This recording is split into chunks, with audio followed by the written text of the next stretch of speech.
इसी के बारे में आपसे चर्चा करने जा रहा हूं। बहुत सारे ऐसे होता क्या है कि किसी भी लड़की के अंदर, किसी भी वजाइना है, उसके 1-2 सेंटीमीटर अंदर, इस वजाइना के 1-2 सेंटीमीटर अंदर, ठीक है, एक झिल्ली होती है, एक मेम्ब्रेन होता है, जिसे हाइमेन बोला जाता है। जिसे क्या बोला जाता है? हाइमेन।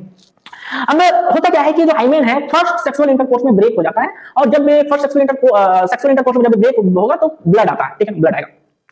तो होता क्या, बहुत जगह जब शादी हो जाता है ना, शादी होता है तो उसे व्हाइट सीट टेस्ट करा जाता है बहुत सारे जगहों में, ठीक है, मैं नाम नहीं लूंगा, इससे कंट्रोवर्सी क्रिएट होगी। तो होता उसमें क्या है कि एक व्हाइट सीट बेड पर लगा दिया जाता है, उसके बाद आपको पता ही है, तो उसके बाद चेक किया जाता है कि क्या ब्लड आया, व्हाइट सीट में ब्लड है। अगर व्हाइट सीट में ब्लड नहीं है, इसका मतलब जो लड़की थी वो वर्जिन नहीं थी, ठीक है ना, शी वाज नॉट प्योर।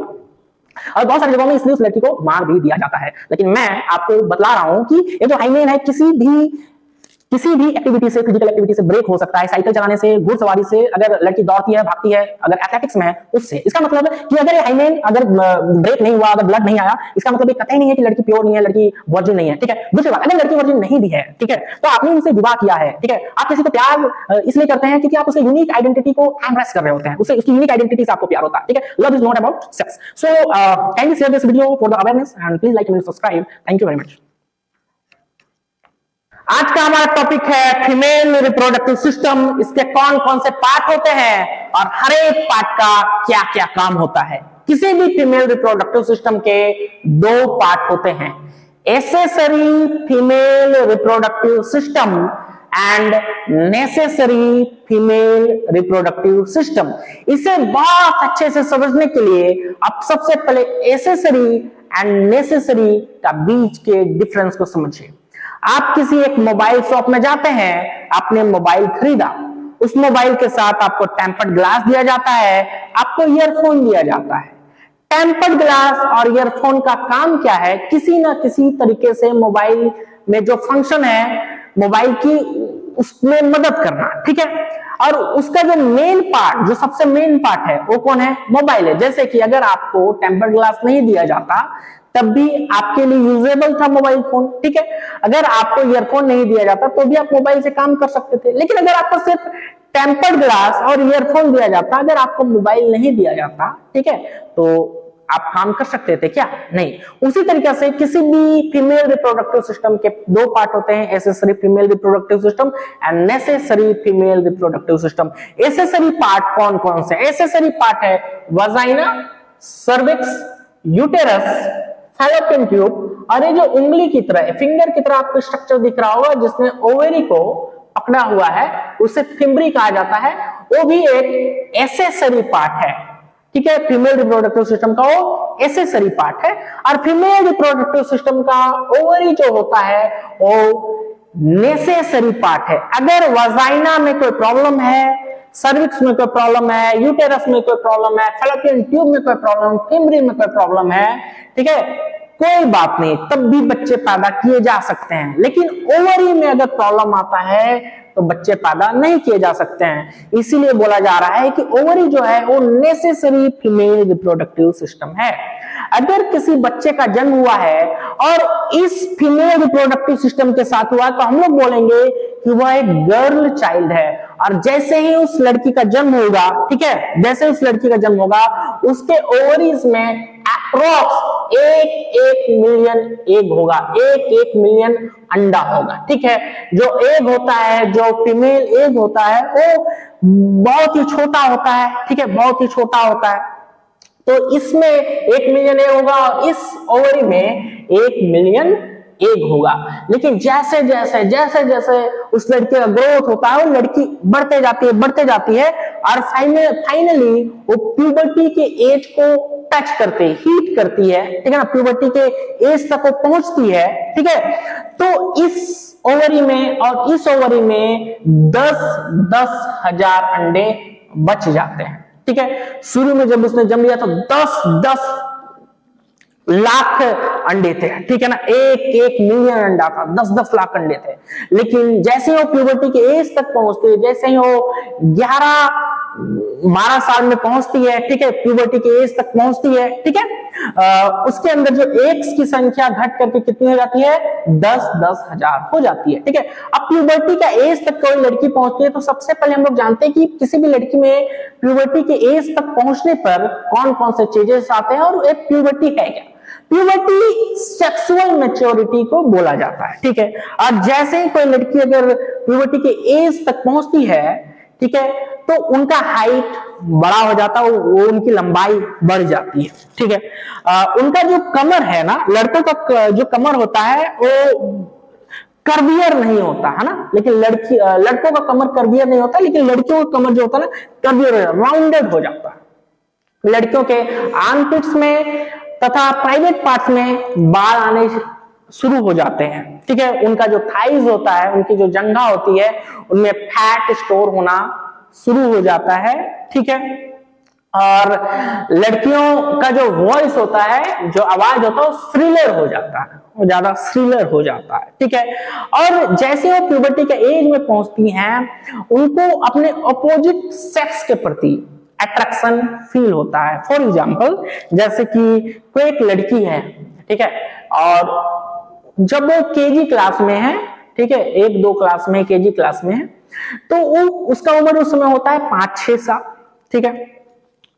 मान लेते उसके सामने एक लड़का है और उस लड़का का नाक से ना श्लेष्मा निकल रहा है, सीतर, म्यूकस जिसे बोला जाता है, नाक से निकल रहा है, और नाक से ऐसा निकलता मुंह में चला जाता है, और वो ऐसा खाता है, मम्मी बहुत यम्मी है ना, तो वो लड़का खा जाता है। अब लड़की जब इस चीज को देखती है कि वो अपना नाक से निकला हुआ म्यूकस को खा रहा है, श्लेष्मा खा रहा है, तो पूरा घिना जाते, ची गोजो में सड़ा सितरा लड़का, ची ची ची, पूरा घिना जाती है, ठीक है। It's you.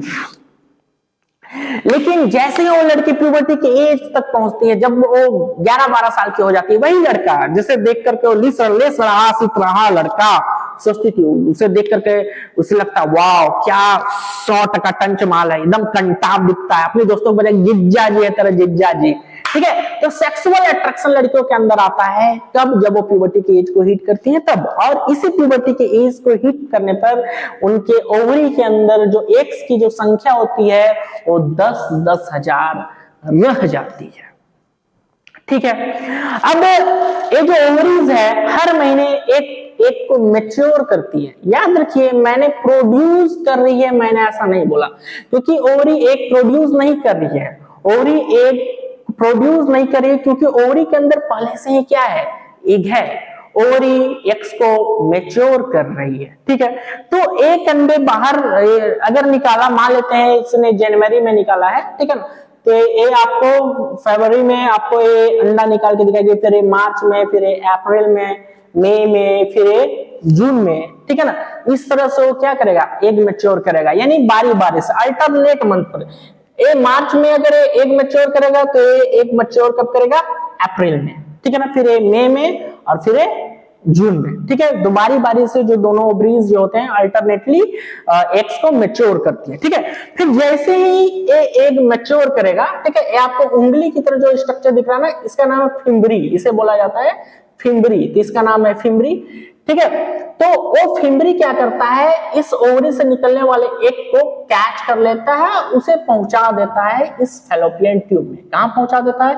इस फैलोपियन ट्यूब में। और याद रखिएगा, जैसे ही एग मैच्योर होता है, जैसे ही एग मैच्योर होता है, ठीक है, उसे फिम्बरी क्या करेगा? कैच करेगा, और कैच करके कहां पहुंचा देगा? फैलोपियन ट्यूब में पहुंचा देगा, ठीक है। अब मान लेते हैं कि जो फीमेल है, मान लेते हैं 24-25 साल की है, और मान लेते हैं कि वो फिजिकल रिलेशनशिप्स बना रही है, ठीक है। तो होगा क्या कि जो स्पर्म होगा ना, वो कहां पहुंचेगा? इस फैलोपियन ट्यूब में पहुंचेगा। ओवरी से एग लिया फिम्बरी ने, और फिम्बरी ने उसे कहां पहुंचाया? फैलोपियन ट्यूब में। और फिजिकल रिलेशनशिप्स के कारण जो हुआ क्या? जो स्पर्म है वो कहां पहुंचेगा?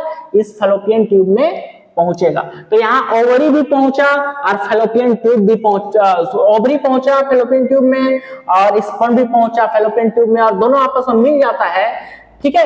और दोनों आपस में मिल के बनाता है जाइगोट। क्या बनाता है? जाइगोट। याद रखिएगा कि फैलोपियन ट्यूब में क्या पहुंचा? पहले एग, फिर क्या पहुंचा? स्पर्म, और दोनों आपस में मिल गया, तो इसे बोलते हैं फर्टिलाइजेशन। क्या बोला जाता है? फर्टिलाइजेशन। और इसीलिए इस फैलोपियन ट्यूब, जिसे ओविडक्ट भी बोला जाता है, फैलोपियन ट्यूब का नाम ओविडक्ट भी है, जिसे फैलोपियन ट्यूब, जिसे ओविडक्ट भी बोला जाता है, ठीक है, यही है साइट ऑफ फर्टिलाइजेशन। यही वो पार्ट है जहां फर्टिलाइज होता है। क्या फर्टिलाइज होता है? एग फर्टिलाइज होता है, ठीक है। फर्टिलाइजेशन का मतलब होता है कि एग और स्पर्म का आपस में मिल जाना, इसे फर्टिलाइजेशन बोला जाता है, ठीक है। और एग और स्पर्म जब आपस में मिलते हैं तब जाइगोट का फॉर्मेशन होता है, और जाइगोट का फॉर्मेशन यही होता है, इसी फैलोपियन ट्यूब में होता है। इसीलिए इस फैलोपियन ट्यूब को साइट ऑफ फर्टिलाइजेशन भी कहा जाता है। उसके बाद जो जैसे ही मैंने आपको बताया कि जैसे ही ओवरी मैच्योर करेगा, एक एग मैच्योर करेगा, इस यूटेरस के भी दो पार्ट है। आपको दिख रहा होगा कि एक पार्ट ऐसा नैरोवर होते जा रहा है, ऐसा पतला होते जा रहा है, और यूटेरस का जो दूसरा पार्ट है ना, वो इस तरह से चौड़ा है, ठीक है ना। तो यूटेरस का जो नैरो वाला पार्ट है उसे सर्विक्स बोला जाता है, और यूटेरस का जो ब्रॉडर पार्ट है, जो चौड़ा वाला पार्ट है, उसे बॉडी ऑफ यूटेरस कहा जाता है, ठीक है। तो जैसे ही एग मैच्योर करेगा तो यूटेरस को लगने लगता है कि अरे अब मुझे तो बेबी कैरी करना पड़ेगा, अपने अंदर बेबी कैरी करना पड़ेगा। तो उसके अंदर वो क्या करता है, म्यूकस का एक थिक लेयर बनाता है। म्यूकस का जो नाक से तुम्हारा सीतर नहीं निकलता है, ठीक है ना, फ्लेस्मा म्यूकस है ना, वही उसी का एक थिक लेयर बनाता है। कहां बनाता है? इस यूट्रस में बनाता है, इस यूट्रस में बनाता है, एक ठीक लेयर बनाता है, किसका? म्यूकस का, ठीक है, ताकि जो बच्चा इसके अंदर आए, ठीक है, बच्चा इसके अंदर आए तो उसे मतलब समझो कि कंबल बिछाया हुआ मिले, एकदम आराम मिले, इसलिए यहाँ पर एक म्यूकस का एक लेयर क्रिएट किया जाता है। उसके बाद यहाँ जो अंडा जो फर्टिलाइज हो चुका था, जो एक फर्टिलाइज हो गया था, यहाँ पर ये आता है और इस यूट्रस में इम्प्लांट हो जाता है। क्या जाता है? इम्प्लांट हो जाता है, ठीक है। अब कहाँ इम्प्लांट हो जाए? जैसे मान लेते तो किसी बच्चे का जन्म होता है, जैसे ही किसी बच्चे का जन्म होगा तो होता क्या है कि जो बच्चे का जो नाभि होता है ना बहुत ही लंबा होता है, बच्चे का जो नेवल होता है वो बहुत ही ज्यादा लंबा होता है, फिर डॉक्टर उसे काट के हटा देता है। तो जो नाभि होता है ना, इसी के पास इम्प्लांट था, और इस पार्ट को प्लेसेंटा बोलते हैं। यूट्रस के इस पार्ट को क्या बोला जाता है? प्लेसेंटा कहा जाता है। तो यानी बच्चे का जो नाभि है वो मदर के प्लेसेंटा से जुड़ा हुआ रहता है, और जब मदर एप्पल खाती है तो एप्पल का विटामिन, मिल्क पीती है तो मिल्क के अंदर का प्रोटीन, जब चिकन खाती है तो चिकन के अंदर जो प्रोटीन है, ठीक है, राइस खाती है तो राइस के अंदर जो कार्बोहाइड्रेट है, इसी प्लेसेंटा की मदद से, ठीक है ना, और बच्चे के प्लेसेंटा की मदद से कहाँ चला जाता है? बच्चे के अंदर चला जाता है। यानी कि जब आपका जन्म हुआ था तो आपका जो नाभि नाल को काटा गया था ना, वो नाभि नाल इसी मदर की प्लेसेंटा से जुड़ा हुआ था, और ये यूट्रस में ये प्लेसेंटा होता है, ठीक है। तो इस प्लेसेंटा से जुड़ा हुआ था। उसके बाद होता क्या है कि कुछ समय, अगर अब लगभग 9 महीने होंगे, और 9 महीने के बाद बच्चे का क्या होता है? जन्म होता है, और इसी वजाइना से वो बच्चा क्या हो जाता है? बाहर आ जाता है। लेकिन ये तो तब होता है जब क्या हुआ? फर्टिलाइजेशन होगा, किसका?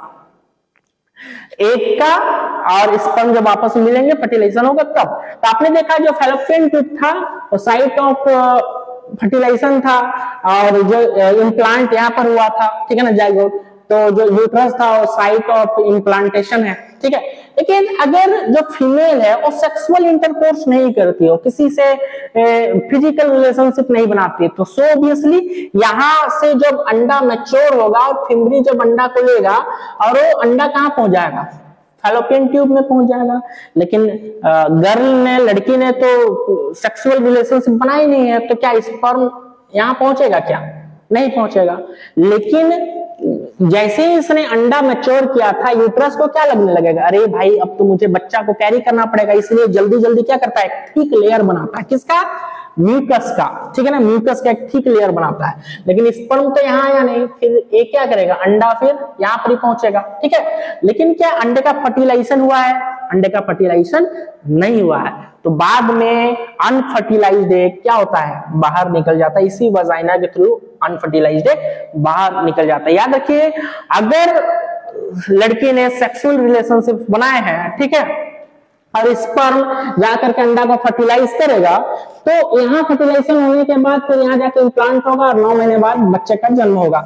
लेकिन अगर सेक्सुअल रिलेशनशिप नहीं बनाया है, ठीक है, अगर सेक्सुअल इंटरकोर्स नहीं कराया है, तो यहाँ स्पर्म ओवा के साथ नहीं मिलेगा और नहीं मिलने के कारण किसी भी तरह का फर्टिलाइजेशन नहीं होगा। फर्टिलाइजेशन नहीं होगा तो इम्प्लांटेशन भी नहीं होगा, और इम्प्लांट नहीं होगा तो उसके बाद जो थिक लेयर था, म्यूकस का जो थिक लेयर था, ठीक है ना, म्यूकस का जो थिक लेयर था, ठीक है, वो और जो अनफर्टिलाइज्ड एग है वो, ठीक है ना, वो दोनों क्या हो जाते हैं, बाहर आते हैं। इसी वजाइना से वो दोनों क्या आ जाता है, बाहर आ जाता है, ठीक है। तब क्योंकि तो आप बोल सकते, और इसी अनफर्टिलाइज्ड एग जो कि बाहर आ जाता है ब्लड एंड म्यूकस का फॉर्म में, आप बोलते हैं पीरियड से, मेंस्ट्रुअल साइकिल इसे बोला जाता है। और जो मेंस्ट्रुअल साइकिल है हर एक महीने आते हैं, लगभग 5 दिनों के लिए होते हैं किसी भी महिला के अंदर, किसी भी महिला में हर एक महीने 5 दिन मेंस्ट्रुअल साइकिल चलता है, ठीक है। कब तक चलता है, जब तक उनका मेनोपॉज ना हो जाए। लगभग वो स्टार्ट होता है 11-12 साल में और इसका समाप्त हो जाता है 45 साल में, अप्रोक्स 45 साल में। कब समाप्त होगा, जब इस ओवरी के सारे अंडे खत्म हो जाएंगे। मैंने बताया था ना 10,000 अंडे बच गए। जब इस ओवरी के सारे अंडे खत्म हो जाएंगे, इस ओवरी के सारे अंडे खत्म हो जाएंगे, तो उसके बाद जो अनफर्टिलाइज्ड एग है वो बाहर आना भी बंद हो जाएगा। और अनफर्टिलाइज्ड एग ही तो पीरियड्स में बाहर आते हैं, ठीक है। तो इसे ही मेंस्ट्रुअल साइकिल बोला जाता है। लड़कियों के लिए बहुत ही ज्यादा पेनफुल होता है, इसमें बहुत सारे मूड स्विंग्स हो सकते हैं, ठीक है। तो अनफर्टिलाइज्ड एक बाहर आना, ये मेंस्ट्रुअल साइकिल है, 5 दिन चलता है किसी भी लड़की के जीवन काल में, ठीक है। ये जो आपको मैंने बतलाया ओवरी, वो एक नेसेसरी पार्ट था और एक फैलोपियन ट्यूब था, यहाँ पर फर्टिलाइजेशन हुआ, ये यूट्रस था, यहाँ पर इम्प्लांटेशन होता है, इस यूटेरस में इम्प्लांटेशन होता है। इस यूटेरस का जो ब्रॉडर पार्ट था उसे बॉडी ऑफ यूटेरस बोला जाता था, और यूटेरस का जो नैरो पार्ट है उसे सर्विक्स बोला जाता है, वजाइना है, ठीक है ना। और नीचे जो होता है वो वल्वा होता है, वल्वा है, ठीक है।